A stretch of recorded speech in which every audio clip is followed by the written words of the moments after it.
Hello everyone. तो main industries के Q4 के नंबर्स निकल कर आ चुके हैं। तो जल्दी देखते हैं कैसे नंबर्स निकल कर आए हैं। साथ ही हम इसका पूरा चार्ट एनालिसिस भी हम इस वीडियो में करेंगे, तो वीडियो को एंड तक देखिएगा।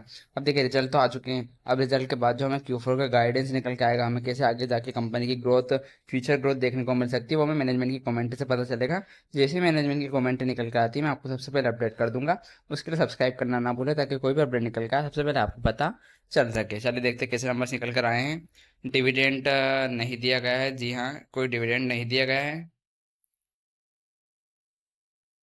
अब हम आते हैं इसके रिजल्ट पर।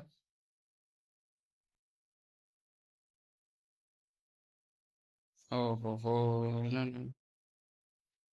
चलिए देखते हैं कैसे नंबर्स देखने को मिल रहे हैं। ईस्टर्न रन कंसो नतीजे चाहिए एक नाम है, कंसो। पर देखिए कुछ भी मैनेजमेंट की कमेंट निकल के आएगी, सबसे पहले मैं आपको अपडेट कर दूंगा। सब्सक्राइब करना ना भूले, क्योंकि अभी हमें फ्यूचर ग्रोथ पता चलेगा मैनेजमेंट की कमेंट से। जैसे निकल के आएगी बता दूंगा।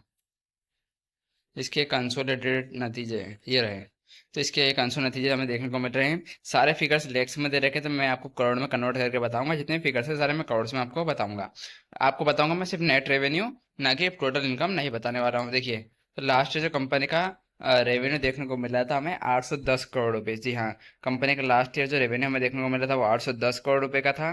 पिछले क्वार्टर में हमें देखने को मिला था 731 करोड़ रुपए। और इस बार आया 1218 करोड़। मतलब रेवेन्यू में एक बहुत बढ़िया सिग्निफिकेंट ग्रोथ हमें रेवेन्यू में कंपनी के देखने को मिल रही है। मतलब एक अच्छा खासा quarter on quarter, year on year दोनों बेसिस पर रेवेन्यू बढ़ता हुआ देखने को मिल रहा है। रेवेन्यू फ्रंट पर अच्छे नतीजे हैं। एक्सपेंसेस खर्चे पर आते हैं हम आप सीधे कंपनी के।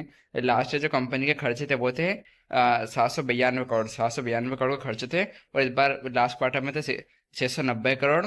और इस बार आया 114 करोड़, एक 1142 करोड़। मतलब एक बहुत बढ़िया, खर्चे भी हमें बहुत ज़्यादा बढ़ते हुए कंपनी के देखने को मिल रहे हैं। तो खर्चे भी हमें बढ़ रहे हैं, साथ में रेवेन्यू भी हमें अच्छी खासा बढ़त देखने को मिल रही है। चलिए प्रॉफिट भी देख लेते कंपनी का। लास्ट ईयर जो कंपनी का प्रॉफिट था वो हमें देखने को मिला था 24 करोड़ रुपए। और इस बार आया 68 करोड़ रुपए। मतलब प्रॉफिट में एक अच्छी खासी तेजी।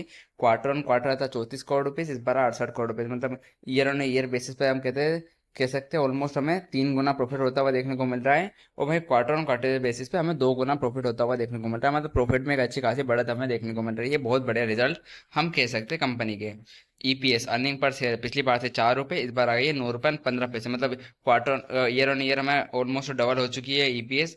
और डबल से भी ज़्यादा। और क्वार्टर ऑन क्वार्टर भी हमें ऑलमोस्ट 90 90 85 90% तक की बढ़त ईपीएस में देखने को मिल रही है। मतलब ओवरऑल हम कह सकते हैं बहुत अच्छे नतीजे कंपनी के द्वारा हमें पेश होते हुए देखने को मिल रहे हैं। अब जो भी मैनेजमेंट की तरफ से गाइडेंस निकल के आएगा मैं आपको अपडेट कर दूंगा। चलिए चार्ट एनालिसिस पर आते हैं। सब्सक्राइब करना ना भूलें। ये देखिए, अच्छे नतीजों के बाद स्टॉक में लगा अपर सर्किट। तो जी हाँ, अपर सर्किट लग चुका है। तो बहुत बड़े नतीजे हमने बोला था अच्छे देखने को मिले हैं। एक रेजिस्टेंस जो था यहाँ का, इस एरिया का जो रेजिस्टेंस था वो भी पार हो चुका है स्टॉक में। बेहतरीन रिजल्ट। और इसके ऊपर यहाँ भी निकला है, यहाँ तो 300 का एक साइकोलॉजिकल रेजिस्टेंस भी पार कर दिया है स्टॉक ने। और और भी ऊपर का जो लेवल था, इसके बाद जो 300 का जो अच्छा लेवल सब रेजिस्टेंस एरिया टूटा है। और एक स्टॉक अपने ओवरऑल नए हाई की तरफ हमें आता हुआ देखने को मिल रहा है। तो मुझे लगता है बहुत बड़े रिजल्ट हम कह सकते हैं अभी आते हुए देखने को मिल रहे हैं। अब देखिए, अब हम ऊपर में जो लेवल्स निकल कर आ रहे हैं, अब ध्यान दीजिएगा। आज तो अपर सर्किट लग चुका है, मुझे लगता है कल भी हमें तेजी देखने को मिलती चाहिए। तो कल अगर रेजिस्टेंस फेस करेगा स्टॉक 335 पर, ठीक है, 335 का लेवल ध्यान रखिएगा। 335 के ऊपर जैसे निकलता है वहीं 350। और 350 के ऊपर निकलता हुआ देखने को मिलता है तो 380 तक के लेवल हमें स्टॉक दिखाता हुआ नजर आ सकता है। तो लेवल्स का ध्यान रखेगा। मुझे लगता है कल भी हमें बड़ी तेजी बनती हुई नजर आनी चाहिए। और स्टॉक अगर इस एरिया में रेजिस्टेंस फेस करता है तो थोड़ा करेक्शन होकर वापस से तेजी देखने को मिलेगी। लेवल्स का ध्यान रखेगा। सब्सक्राइब करना ना भूले, ताकि मैनेजमेंट की तरफ से कोई भी अपडेट निकल का सबसे पहले आपको पता चल सके। धन्यवाद।